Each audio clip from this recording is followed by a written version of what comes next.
Welcome to this BEC podcast. My name is Rasmus Beck, and I have one of the biggest stars in French badminton next to me today, Brice. Welcome to you. Thank you, Rasmus. Brice, first of all, thank you for coming. It has been a tough period for you lately. That's no secret. Injury, not the best results. But at Denmark Open, you actually cracked a bit of the nut to also be able to actually take a good win again. How is it to be you currently? It feels good after this win because, as you said, I've been struggling for a few months now with an ankle injury, and now I feel almost 100%. I've been practicing hard lately, so work pays out, and it pays out in Denmark Open, which is one of my favorite of the year. So I'm really happy. You play. We're recording this during the Denmark Open. You say you love to play Denmark Open. French Open is the week after. Why are these 2 weeks so important for you? I don't know, because Denmark Open I always like to play here, and French Open is always my home ground. So it's like an amazing feeling to be there also. So it's like very special month, October, and I really like this month. If you are a badminton fan and considering going to French Open, what's the reason to do so if you are a badminton fan? If you are a badminton fan and you're going to French Open, it's to see all the biggest stars in the world, and I think get something out of it, learn something from all of them, enjoy the show also, because in Paris you are very close to the players, you are very, very close to the courts, so you can really feel the atmosphere from the crowds when you are a player, and the crowds can almost feel the players. So I think it's a really, really nice atmosphere there. You like these intense venues? It's not my favorite, but in terms of emotion, this is sick. I mean, when you have like 4,000 or 5,000 people supporting you, and they are like right next to you, it's you have goosebumps. When I enter the courts in Paris, it's always goosebumps, and I play slightly differently because I can't really control those emotions. So sometimes it's good, sometimes it's not so good, but yeah, I mean, only few halls are like this, Paris and Indonesia, I would say. The other halls are really big, and so you can't really, I don't know, like communicate with the crowds. Brice, when I look at your resume, I see a medal from the European Championships. I know that was important to you. I also see a silver medal from the European Games this year in 2019. Now, a few months later, what does that medal mean to you today, actually? It means a lot because I've been also struggling before the European Games this year. So my results were really up and down this year, and I had the focus on the European Games, and for a month or maybe more, I didn't play well before that. So I was really, but it was different kind of struggle. This time was an injury. Before the European Games was more mentally, struggling mentally. And then I changed something before the Europeans, and it worked. So I was really happy. And then this time it was just like I had to work harder to get my shape back, and I'm really glad I can relive like this, especially here in Denmark Open and at the European Games, which was one of my biggest target for this year. Can you explain what the mental part was that you changed before the European Games? No, I was just focusing on something else. I started reading about other things than focusing on badminton, and it brought me in somewhere else mentally. So I had to refocus only on badminton, and that's what I did the week before, and that worked. Even though sometimes I feel like I want to look for something else mentally, but sometimes it's improving your badminton, and sometimes it's not, and that time wasn't at all. What does it tell you that you can actually say, I need to refocus, and then actually being able to do it and then deliver a good result? What does that tell you? It tells me that I was right first, that I listened to the right people also at that time when I had trouble, and tells me that I can do like people can do when they're really are motivated by something big, and I knew I had to do something before the European Games, something big, something I had to change something, and it's not a slight detail. So that's what I did. I took the risk, and then it worked. It's not always working, but that time it worked. Brice, having a lot of memories myself from badminton, because of what I've seen, something stands out. One thing that stands very much out for me is actually a result of yours when you beat Lee Chong-wei at the World Championships in Scotland. I have seen you play brilliant on certain occasions, but I've also seen that you sometimes have issues putting it together in a whole tournament to like win a Super 500, win a Super 750, but you can actually beat all the players that are there.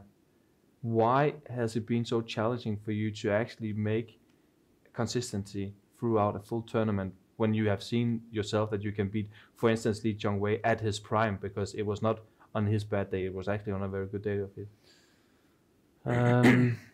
You know, it's a difficult question to answer because I mean, I'm the first French player to reach that kind of level. So it's I've been breaking a lot of walls since I'm senior, and it's not easy to break all the walls in one time. So it took time. It took a lot of energy for me to find solutions to crack those players, and yeah, I've been struggling to play one at a time in a tournament. I really been working a lot on this situation, but it's not easy. Sport also, you never know. You can lose against all the players are really good. So on a good day, I know I can beat anyone, but I need these good days to be in a row almost, and it's a lot of mental work and physical strength to keep on going. But what is it that makes it possible for you, for instance, to beat Lee Chong-wei at a World Championship? When you go to a World Championship, everybody is prepared to the absolute top level. What makes it possible for you to actually beat a superstar, what he is or what he was? Because I believe a lot in myself, and when I'm really focused on one target, and that time was to beat Lee Chong-wei in the first round, and of course make the best result after that. But I knew I had a big challenge in the first round, and I was excited to play him. I don't know. I just love the big, how do you say? The big stage. Yeah, big stage. When I'm like big time underdog, I love it, and I can bring my A game without any stress, because I know that I'm supposed to lose. So what the hell? I know I can beat him. I will beat him, and I know I can beat him. So that's what I'm telling myself before the match, and sometimes it works, sometimes it doesn't. But at least I try to focus on myself, like saying like I can beat him. I know I have the shots and the speed to beat him. You said that you have been breaking down a lot of walls. I won't disagree at all, because we have seen that you have done it. Do you think that you have made it easier for the next generation of French men's singles players actually to come forward? I don't know if I made it easier, but at least I made it, so they know it's possible. And you, as you can see now in junior, and they are breaking so much walls that we didn't break. In my generation, we were just getting European medals at our generation. Now they are getting world medal, or they are European champion. So they are continuing the wall breaking, let's say, but there is a big step between junior and senior, and that's where they need to work a lot, because they've been playing very well in junior, but this is a total different world, especially now. Even in my generation, when I passed from junior to senior, it was a different time. Not as much players as now. Now there is so many Asians, good players playing everywhere. So it's even more difficult to break walls. So I hope they will not think like, oh, it's gonna come easy because I'm world silver medalist or I'm European champion. I hope they will work even harder to make like bigger results. Christo and Arno, that's the two we're talking about here. Are they the future of French badminton as you see it right now? Are they also the two guys? If we look through all the French categories right now, are they the two guys who have the biggest chance to actually do well in the future, you think? I don't know all of the players that are young in France, but for sure I know Christo, I know Arno, Tommy Popov, I know Tommy Popov also. And so all three of them, they have something to bring to French badminton. But if I have a message for them, it's just like keep working even harder than what you did before, because the senior level is something completely different. But they have the mind already. They have the mindset of winning. They have the will of winning. So I'm pretty sure they can do it if they are choosing the right people to work with and really work hard, basically. Brice, you're 33. Tokyo Games, that's one thing. But Paris 2024, we need to talk about it, you know that. Is it realistic for you to go to Paris 2024?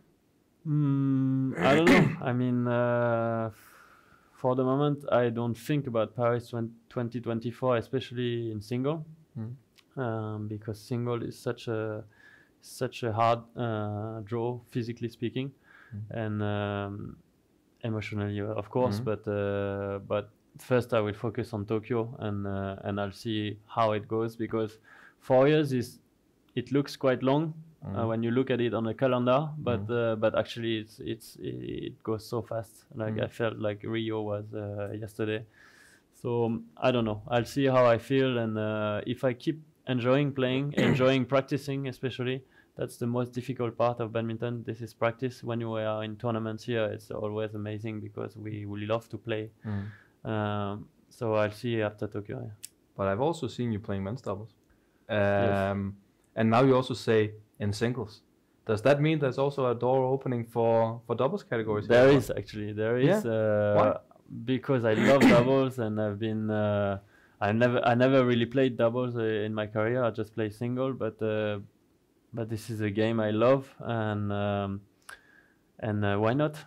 Why not? It's less. I feel for me it's less difficult physically, so it's a new challenge, and that would be interesting to see. But I'll see after Tokyo. But 33, Brice, you're not that young anymore. It's not too late or not? I don't think so. No. Look at the players now. Look at Matthias from Denmark. I mean, all the Danish players. Some of them were really old. Even Asian players now, they are older. So why not? So we should not have a shock if we see you in Paris 2024, but in men's double? Why only men's double? Both? I don't know, but why men's double? I could play also mixed, maybe. I don't know. It's I'll see at that time how I feel, and if I enjoy still playing badminton, if I enjoy practicing single, I mean, then I'll decide at that time. Brice, that's a big question for the future. I think we should leave it with that. Thank you very much for stopping by, and I hope to see you on the double court. I think that could be great fun, and I wish you, of course, also all the best in the race to Tokyo. Thank you so much, Rasmus. And thank you very much for this podcast delivered by Badminton Europe.